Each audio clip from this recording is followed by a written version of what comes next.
গাড়ির চালকের আসনে এবার রোবট বসাতে যাচ্ছে চীন। বৈদ্যুতিক গাড়ি চালাতে কৃত্রিম বুদ্ধিমত্তা সম্পন্ন রোবট ব্যবহার করবে দেশটির শীর্ষ গাড়ি নির্মাতা প্রতিষ্ঠান BYD। ইতোমধ্যে রোবোটিক্স প্রযুক্তির উন্নয়নে নিয়োগ দিয়েছে অভিজ্ঞ প্রকৌশলীদের।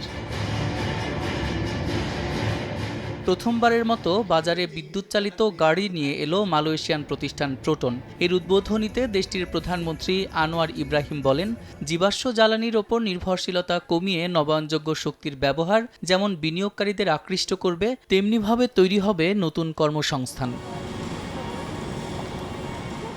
অন্যদিকে আমেরিকান ও চীনা কোম্পানিগুলোর আধিপত্য ঠেকাতে জাপানি গাড়ি নির্মাতা প্রতিষ্ঠান হোন্ডা ও নিসান যৌথভাবে কাজ শুরু করতে যাচ্ছে। খুব দ্রুতই এই বিষয়ে আনুষ্ঠানিক ঘোষণা আসবে বলে জানিয়েছে দেশটির গণমাধ্যম নিক্কি।